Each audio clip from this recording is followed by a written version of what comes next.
What's up? It's Way Up with Angela Yee. I am so excited because this is like a great collaboration, and I love working with people who I truly like, respect, admire, appreciate. Derreck B. Johnson is here, owner of Home of Chicken and Waffles, and Carolyn Johnson is also here too, CEO of Black Cultural Zone. Thank you both for joining me today. Pleasure to be here. Thank you for having us. And I do want to point out, when you go to the Home of Chicken and Waffles website, the first thing you see, food is family. Yes. The heart and soul of togetherness. Food brings folks together no matter who they are or where they're from. It's a way of showing you care, a love language passed down from generation to generation. When you cook for someone, you're not just feeding them, you're creating memories that'll stick with them forever. That's the magic of food, the reason it's the heart and soul of any family gathering. Yes. What a great message. Thank you. And that's what we mean it. Mm-hmm. We do. Yeah. So when you come to our place, what we want you to do is feel like you're having Thanksgiving dinner every day. That was my favorite holiday. And do you like turkey though? I'm not really a turkey person. I'm gonna forego the turkey this year. I decided. I'm not really but I like I'm steak. I'm more steak. Okay. So I will have prime rib on Thanksgiving, but I do just like just all the family getting together. Mm-hmm. It's not about a gift. It's more about just fellowshipping and being with people that you really truly love. Right.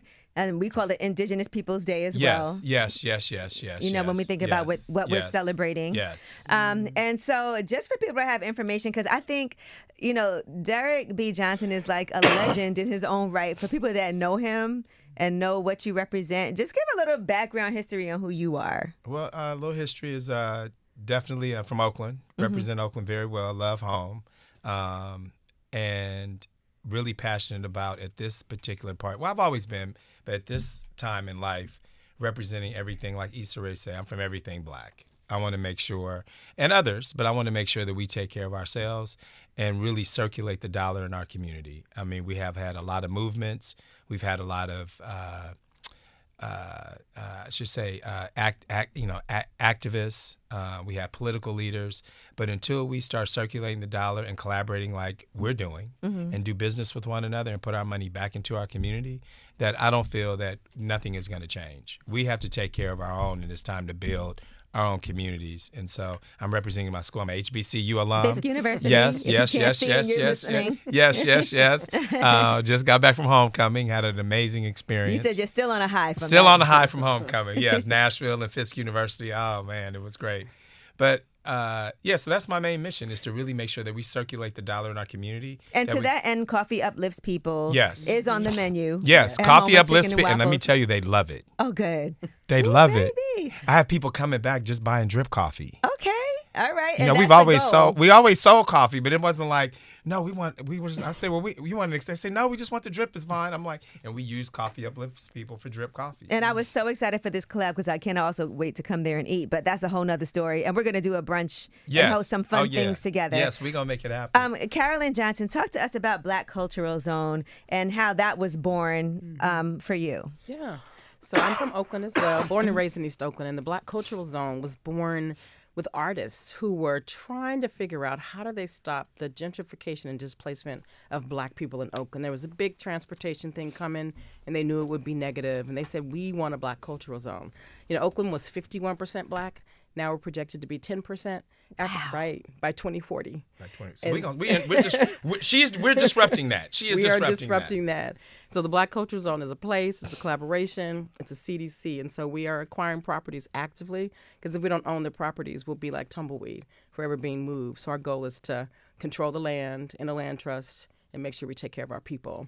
What an important movement, because I'm thinking about, I live in Brooklyn. I'm from Brooklyn. And seeing how much Brooklyn has been changing. Yes. Literally having these like block association meetings, because there's these, someone keeps calling the cops on things that people have been doing, just being outside. Right. And people want to change the neighborhood when they move into it, instead of understanding this is the culture you moved into. The culture that you moved into. So adapt to it, say hello to people, just be part of that. But that's an issue when you feel like, well, now I can't be outside and play my music anymore because somebody's going to call the cops, then they're going to come. It's turned into a whole thing. And I can't even imagine full neighborhoods. Yeah. And when you move into a neighborhood and you're disruptive, right? Because that's the plan from others, is to come in, buy low, rebuild, and then price it to a point where the people that are indigenous to that land, speaking of indigenous people, can't afford it, then you're just really displacing people. So we want to change that. Yeah.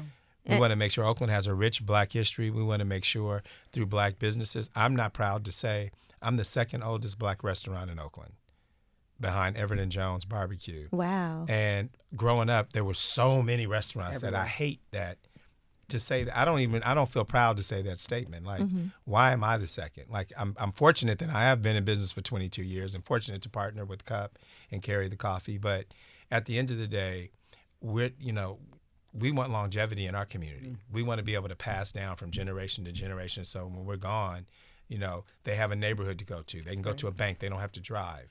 They don't have to drive to go get fresh produce. I want to ask you, being in business for 22 years, in the restaurant business, people will tell you that is one of the hardest businesses It is. To succeed in. What do you think you've done that has been your secret sauce to success? The people. It's definitely not me. It's definitely the people, the community. We moved locations to a new location last year, and we were closed for like 5 or 6 months, somewhere in there. People reached out via email. I got literally over 5,000 emails. Wow. Like, you're closed? I can't believe it. I met my husband in there late night. I just, the stories, and so it really motivated me to get reopened. But also the people that I've given opportunity to is employed. I've been able to employ individuals that look like me, people that have been out of jail. I know that's always a big mission for you. Have never given an opportunity. And I get stopped on the street. Hey, boss. They call me boss at work. Hey, boss. And, I went back. I'm a law school student. I've done this. A young lady, Chanel. Oh, my God. And she was one of the headaches, too, but love her. I saw her coming out of my building, and I live in a high-rise downtown Oakland. And I saw her coming out, and she says, oh, my God, we live in the same building. I said, how are you doing? She has a, what is it, doula? A doula. Doula company. Oh, wow. And doulas are so important now. So she has a doula company, and she employs people. So to watch people transform their lives has been, I think, the difference. And the community really feels ownership of the business. Like, they really feel a part of it. And I feel that's extremely important. I do think that is one of the secrets to success. When people come there, of course, you got to love the food too. Right. That's always like the food, but I think the ambiance has to be good. But I also feel like we really are like trying to support businesses that we understand who represents that particular business too. Right. The soul of a business is so important to us. It's kind of like the home of chicken and waffles is kind of like the Cheers for people. Yes. Where you're gonna. They feel home. They feel comfortable. We don't bring your side piece because you are gonna see people. Speaking of which, people. So we used to stay open until 4 a.m. We used to stay open until 4 a.m. And so we were the only thing open in the city at that late night that you could come. And whenever there was a fight or a breakout or a disruption, I'd always go to whoever and be like, no, why would you come in here? And do that. We're either they family is in here or they're coming in here. Now you didn't cause. So please don't bring your side piece. Yes. Keep your side piece at home with you. And you talked about being open till 4 a.m. Do you think times have changed? Yes. Because people aren't out that late anymore. No. What are some trends that you've noticed in this business now that you're like, okay, we got to make these adjustments? And how do you know when to make those adjustments? Well, sales and traffic should be an indicator of when to make adjustments. Definitely COVID. We all had to pivot. So it's a lot of online ordering. And then people are not out late. Yeah, we used to be partying. I know you did. And Carolyn, I feel like you did too. Oh, yeah. Yeah, she did. COVID saved my life because it was like, go home and sit down. I had to go sit down. She's over here with me. She did. You already know. Yes. So I think that times have changed. This generation, excuse my cough, a little asthmatic today. This generation doesn't party, I think, like we do. No, not at all. Like we be at the club, and then you be at the after-hour club. The sun coming up. Yeah, that doesn't happen anymore. Yes. So home and FaceTime. So I think that definitely has shifted in how we do business. But I would say the secret to longevity is actually concentrate on providing and being the best at whatever it is that you do. Don't think about the money. And I think a lot of people go into business saying, oh, I want to make money. And you're so focused on the money that you skip the details of providing a good product or service, whatever it is that you do. Your coffee is amazing. People love it. Tip. I don't even really drink coffee, and I've been drinking since this process. I've been drinking coffee like I told them last week. I said, I need a break. So I'll be on that coffee like, I need a cup. I need a cup today. You know, when we first were talking, you were like, I already have so much natural energy. I don't even need coffee. But I want to say coffee, and I always stress this to people, it does have a lot of health benefits. And so when you I was just looking at an article the other day where they were talking about your heart health in relation to coffee and the studies that they've done when it comes to type 2 diabetes, when it comes to Alzheimer's, Parkinson's.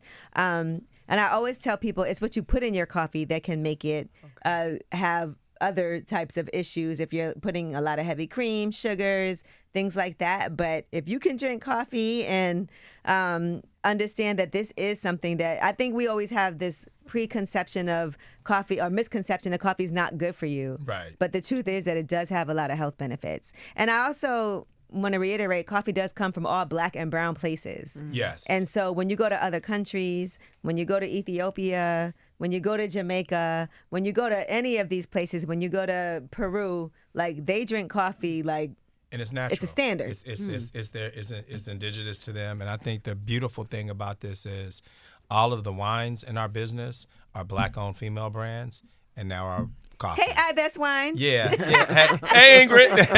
Straight out of Oakland, baby. Yes. Now, Carolyn, I want to talk about the vision for a Black Cultural Zone and how that was even born. Mm-hmm. So the vision is really that we anchor Black culture in Oakland and remind people that we have a right to remain and that we have a right for our culture to be an essential element of Oakland. We were redlined into East Oakland. We had to live there. And now that people rediscovered it, it was like, okay, time to go. But, you know, we always say we're not going anywhere. But to say that, you have to be able to control the real estate, control the quality of life, and really infuse Oakland with real culture. We do over 100 events a year, just reminding people of who we are. Wow. Yes, That's we stay busy. schedule. Concerts, she's everything, busy. roller She skating, won't brag, but this all of woman's that. a doctor. Oh. She went to Columbia. Dr. Carolyn.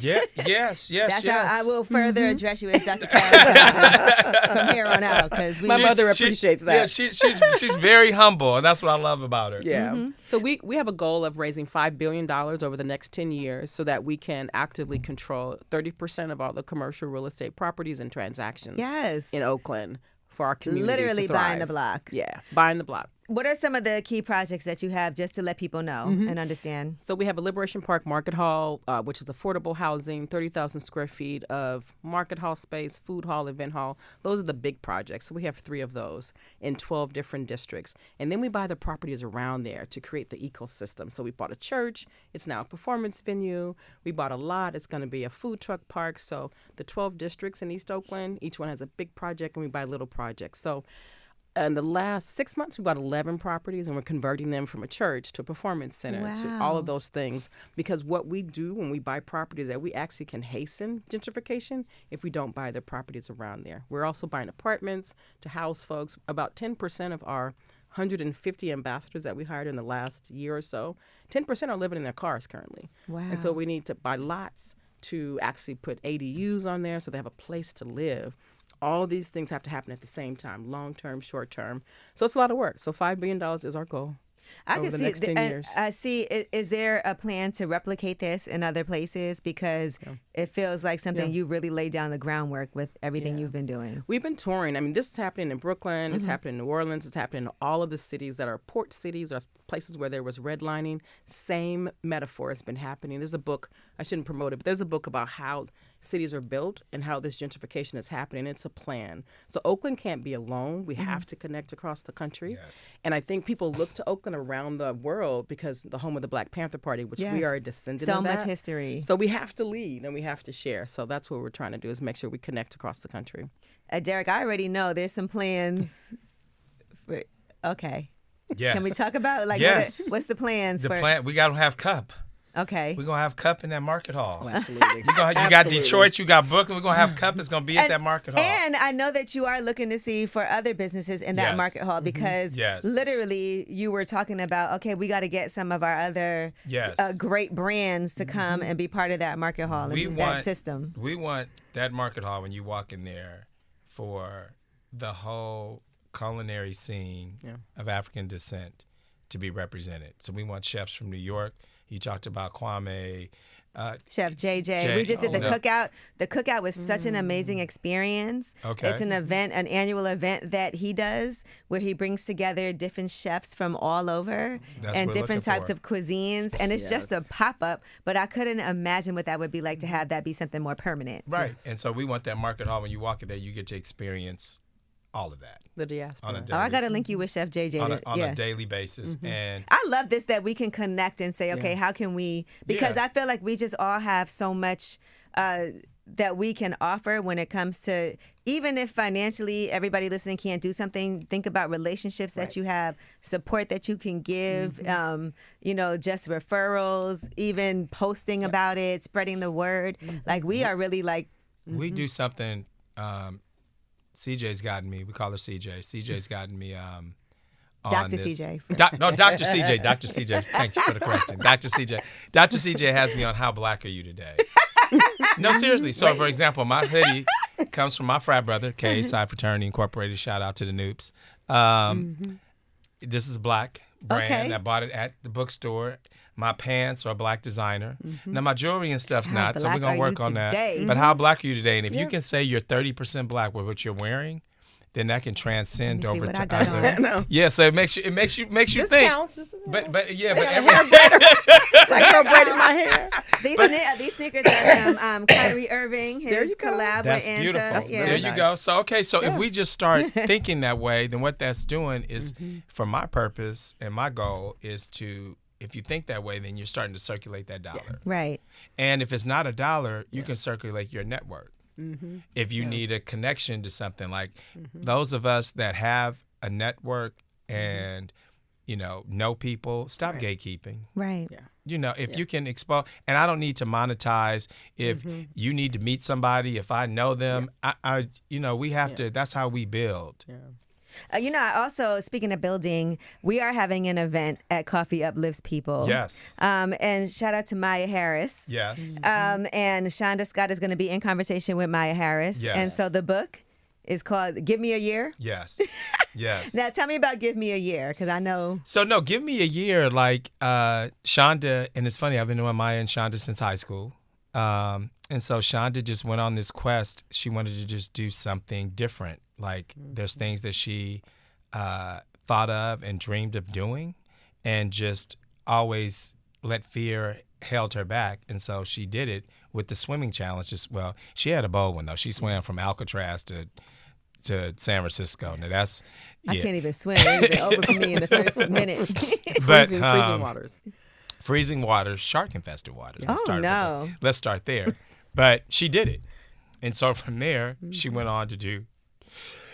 this cough, 12 new things a year. And so each month she did, and so that's what her book kind of puts the journey and it tells you her journey. Well, we're going to hear all about that at Cup. Yes. So I'm really excited to, Yes. me and Tony, my partner in Cup, we're going to have that conversation there. But that's also part of like what you're doing, and what we're doing is building community and making sure that we have a space for people to see what's going on, things that we love and appreciate. And like you said, no gatekeeping. We want to make sure we're spreading that. And the fact that you are opening up your facility for a space for an author to come, that's major. Right. So you're doing exactly what I hope all businesses, but especially Black businesses do, because it's very difficult and it's very expensive to promote a book. Yeah, it's very expensive, and people will tell you it's really hard for authors and I read all the time. That's why I have a soft spot in my heart for any type of author who is promoting their book.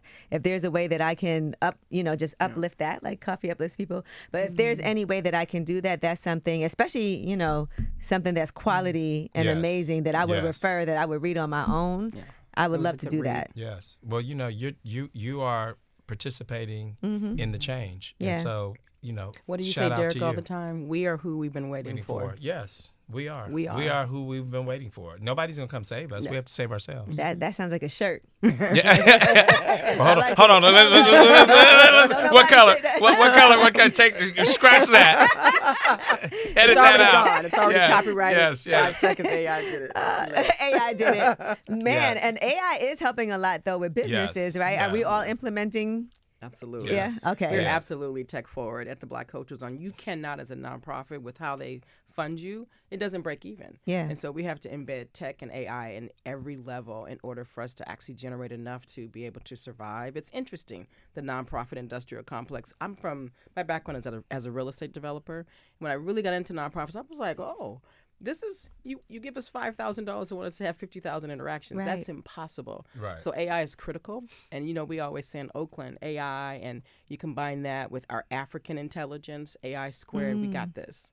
And so I we like just have that. to use both. Okay, I'm Yeah. in. All right, well, thank you so much for joining us today. You guys, make sure you check it all out. The Black Cultural Zone, the home of chicken and waffles, coffee uplifts people. You see us Yes. all here in the Yes. trifecta. We can't wait to have you out. I am. Wait, is it like, can't wait to is have it you. All Star or is Super Bowl? Super Bowl. Super Bowl. Okay. Super Bowl is in the Bay. It's So in the- All Star was in the Bay last year. Oh, that's right. I was there for that. Yes. Ooh, what's and wrong now- with me? Yes, Okay. and then Super Bowl is this year. What are we doing?